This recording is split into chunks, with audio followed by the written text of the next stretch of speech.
Israel intercepts and boards 3 Global Sumud Flotilla ships in international waters and arrested crews. In Indonesia, rescue efforts continue after the partial collapse of a school on the island of Java near the capital Jakarta.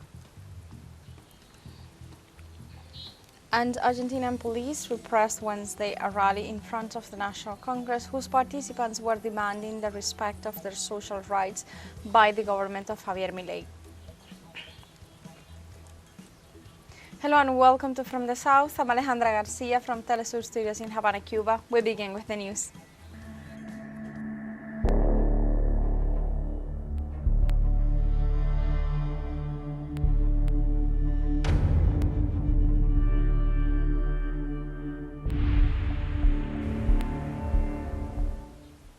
Israel intercepted and boarded 3 Global Sumud Flotilla ships in international waters on Wednesday and arrested their crews.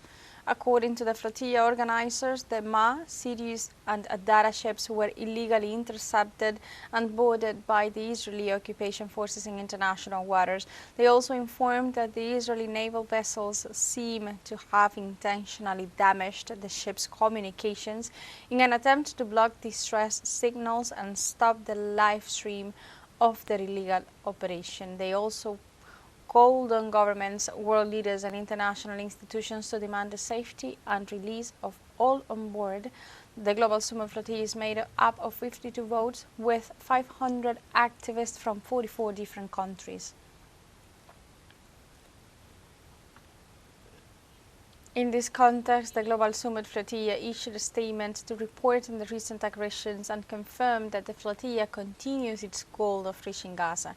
The statement begins by saying that on Wednesday, October 1st, 2025, at around 8:30 p.m. Gaza time, multiple vessels of Global Sumud Flotilla, notably Alma, Sirius, Adara, were illegally intercepted and boarded by Israeli occupation forces in international waters.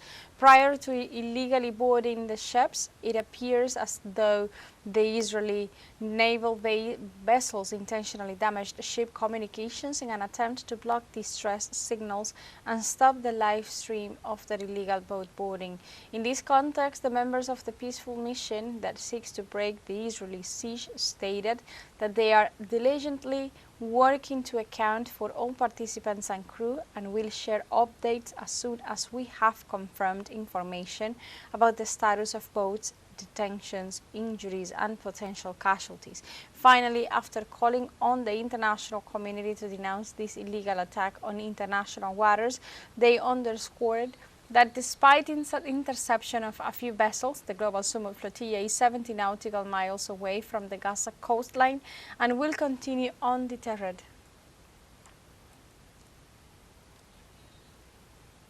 And activist and flotilla member Nestor Prieto, in an exclusive interview with teleSUR, confirmed the Israeli interception of the flotilla before the signal cut off. I have visual confirmation of how the ship is approaching the Alma vessel at this moment. The Israeli interception is taking place against the first ship of the Global Sumud Flotilla. It's a violent interception. We need to cut the communication at this moment. The organization is asking us to take our positions. From the heart of the Mediterranean, this non-violent mission, Nestor Prieto Emadar, as the occupation forces start assaulting the ships of the Global Sumud Flotilla, I go back to you now, please, all eyes and transmit my message. We are peaceful journalists. In this context, activist Greg Stoker reported that 32 vessels of the Global Sumud Flotilla continue their mission toward Gaza, regardless of Israeli threats, with an estimated 9 to 12 hours remaining until they reach the Strip. Well, Greg here, Flotilla update. People have said we've been detained. The Owaila, the vet boat, has not. We still have about at least 32 boats still sailing. We're about 60 nautical miles off the coast of Gaza, so 9 to 12 hours away. We don't know if interdictions are going to happen or what exactly is going to happen, but the pressure you put on back home has certainly moved the political dimensions of what we're doing here. Keep the pressure going, y'all. Keep those phone lines flooded, and yes, they are still spraying boats with water, but it's not deterring anything. Free Palestine. And thousands of people around the world have denounced the illegal interception Wednesday of 3 Global Sumud Flotilla vessels by the Israeli occupation forces. In Italy, protesters gathered at port areas in solidarity with the flotilla as soon as they heard about the Israeli aggression, while the country's largest trade union called for a general strike on Friday. On the other hand, Germans rallied at Berlin's capital Central train station to express their support for the humanitarian organization. Demonstrations have also been reported in Spain and the Turkish cities of Istanbul and Kayseri.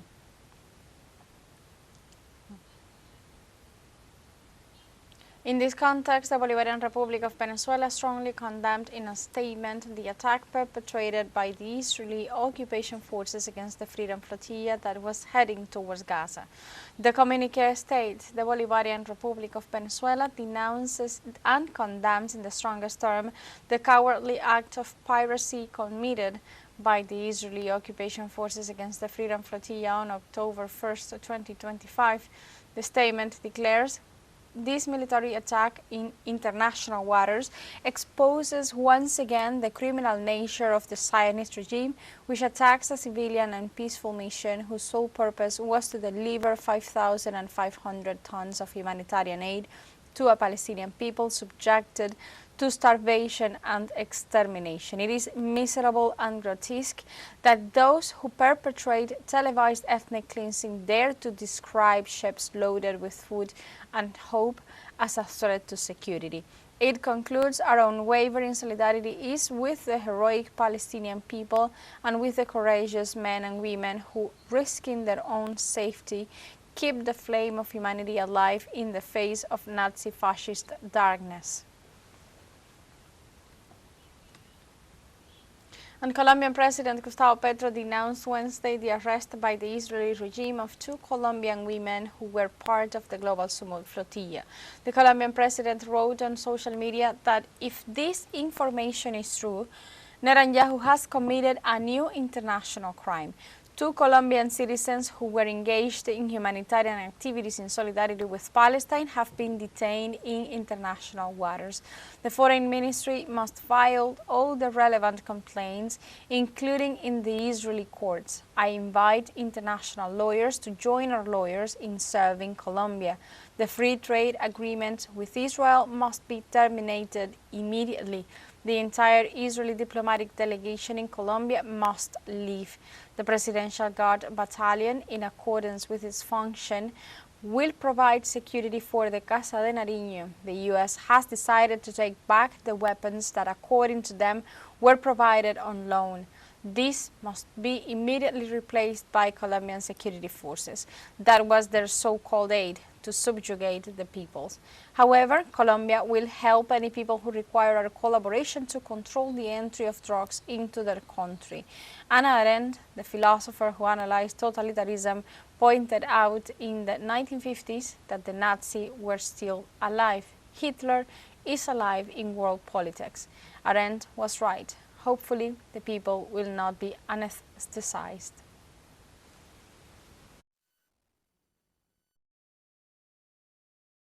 For his part, Bolivian President Luis Arce condemned the Israeli attack on the Sumud Flotilla. The head of state turned to his Telegram account to denounce how this unacceptable act of violence carried out under the responsibility of Prime Minister Benjamin Netanyahu constitutes a flagrant violation of international law and an affront to human dignity, adding that no excuse can justify the attack against unarmed people whose only mission was to bring food and medicine to the Palestinian people. Arce called on the international community, multilateral organizations and the free peoples of the world to raise a strong voice of condemnation and mobilization against this new barbarity, concluding his message by assuring that Bolivia reaffirms itself as a state of peace committed to the defense of human rights and the self-determination of peoples, and demands an immediate end to Israeli hostilities against Palestine. Silence is complicity. Today, more than ever, humanity must stand on the side of justice and life.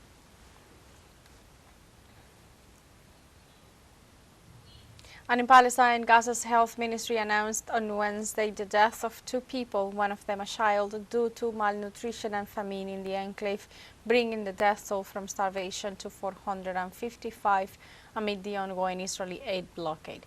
The authority added that 17,000 children are suffering from severe malnutrition, while patients are also being treated for stress and memory loss resulting from acute hunger. In this context, the United Nations Relief and Works Agency for Palestine Refugees warned that malnutrition among children under the age of 5 doubled between March and June as a result of the tight Israeli aid and food blockade on the Palestinian enclave. These developments unfold as Israeli airstrikes continue across Gaza, killing at least 61 Palestinians in the last 24 hours, according to medical sources.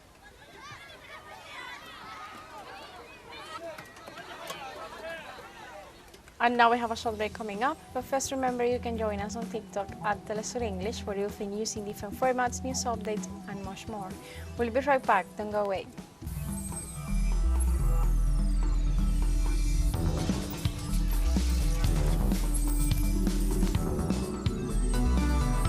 Welcome back to From the South. In Indonesia, rescue efforts continue after the partial collapse of a school on the island of Java near the capital Jakarta.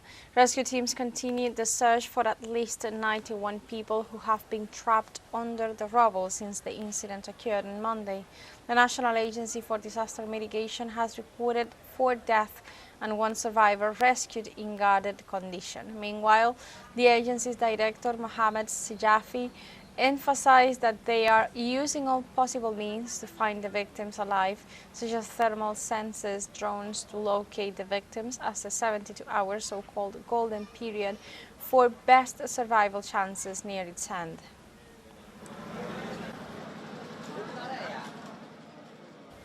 In other news, in the United Nations Stabilization Mission in the Democratic Republic of the Congo has recorded 1,087 civilian deaths in violent incidents in Ituri and North Kivu provinces since June 2025. The special representative of the United Nations Secretary General in the country, Bintou Keita, reported on the growing violence in the region. Keita explained that the current situation is marked by violence from hundreds of armed groups and the occupation of territories by the Congolese River Alliance March 23rd movement. The United Nations representative asserted that despite the decisions of the Security Council and the progress represented by the agreements between the Congo and Rwanda, there is no real ceasefire.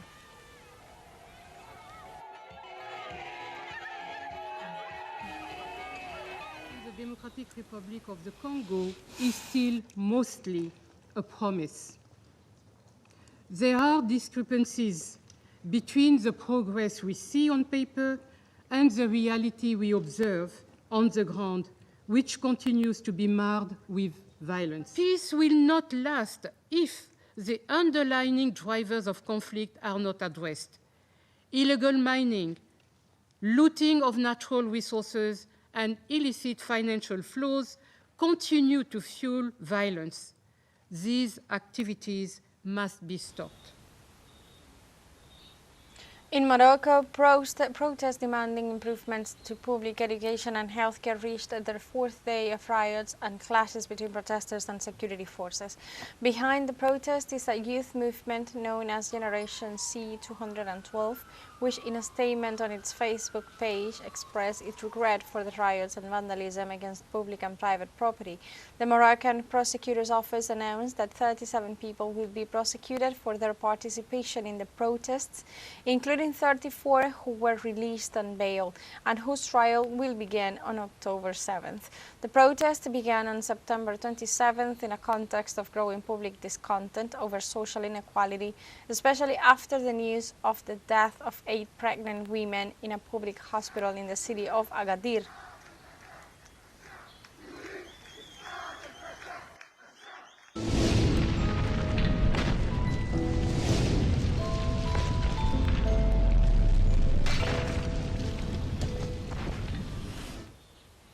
In Ukraine, at least 9 people, including a child, died in the port city of Odessa due to a violent storm. On Wednesday, Odessa authorities revealed that the city received almost the average rainfall of 2 months in just 7 hours. They also assured that no drainage system could cope with the situation, and in this context, the emergency services stated that at least 362 people were rescued during the night, with one person still missing. The President, Volodymyr Zelensky, described the situation as appalling, and emergency teams remain deployed to deal with the incident caused by climate change. Meteorological authorities have forecasted that bad weather will continue in the coming days.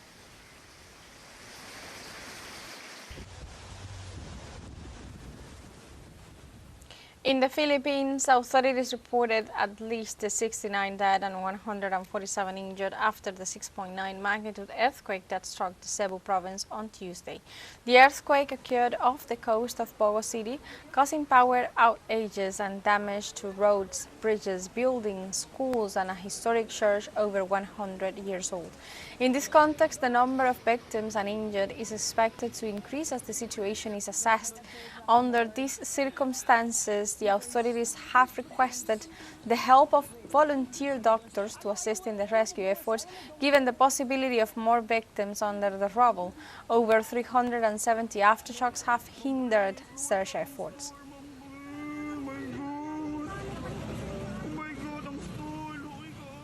Weather authorities reported that Hurricane Humberto and the newly formed Hurricane Imelda continue to advance through the Caribbean, making landfall in the United States. The U.S. National Park Service reported that the weather events caused the collapse of at least 5 homes on the Outer Banks, North Carolina.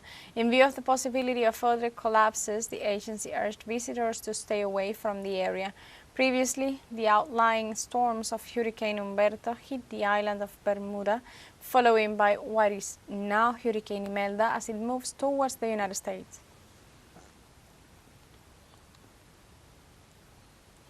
We have a second show break coming up. Before, we invite you to visit our Facebook page at teleSUR English.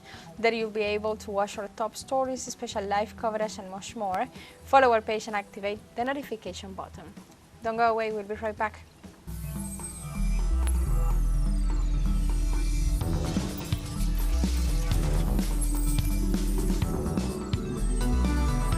From the south, Argentinian police repressed Wednesday a rally in front of the National Congress whose participants were demanding the respect of their social rights by the government of Javier Milei. The demonstrators were expressing the rejection of the executive vetoes on laws aimed at guaranteeing funding to the Garrahan Hospital, public universities, and people with disabilities. According to witnesses, the police used tear gas, water cannons, and rubber bullets against the demonstrators, injured more than 20 people.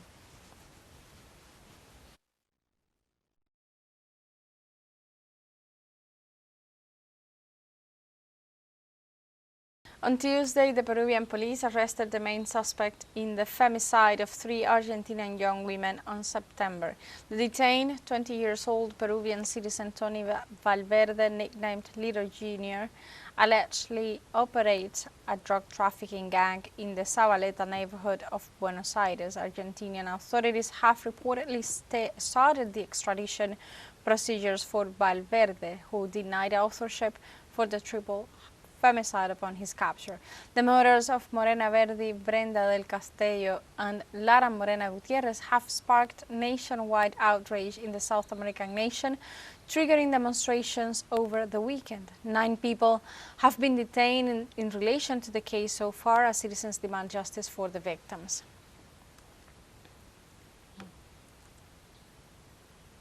A recent study conducted in Panama revealed that more than 70% of the population disapproves of President José Raúl Mulino's administration. The results of the Vea Panama survey conducted by Prodigious Consulting showed that 76.3% of citizens disapprove of Mulino's administration since 2024. The poll, which has a margin of error of 2.5%, also showed that 62.1% of Panamanians distrusted the head of state. Likewise, 77% of citizens consider that Mulino's government is on the wrong track.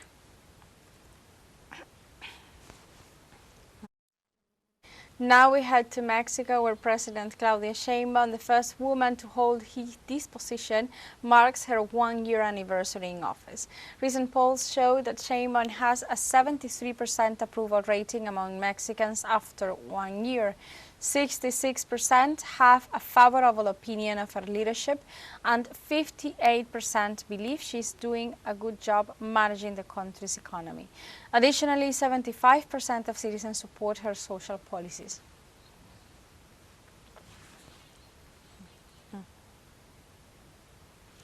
Her achievements include constitutional and judicial reforms regarding the rights of indigenous peoples, as well as the recovery of public companies.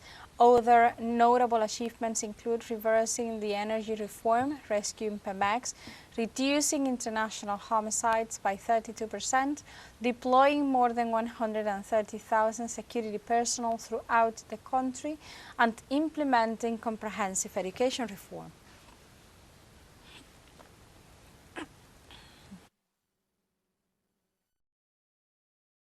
And we go to China, where a flag-raising ceremony took place at Tiananmen Square in Beijing to mark the 76th anniversary of the founding of the People's Republic of China. Thousands of spectators from all over the country gathered in the square from early in the morning to witness the event while singing the national anthem. A basket of flowers was also placed in the center of the square as part of the decorations for the country's National Day. In this context, President Xi Jinping gave a speech in which he praised the country's development over the last few decades. The president also expressed his gratitude for international support, as evidenced by the cooperative and fraternal relations with various nations around the world. And like this, we have come to the end of this news brief. Remember, you can find these and many other stories on our website at telesurenglish.net. Also join us on social media. We are on Facebook, X, Instagram, Telegram, and TikTok as well. For Telesur English, I'm Alejandra Garcia. Thank you for watching.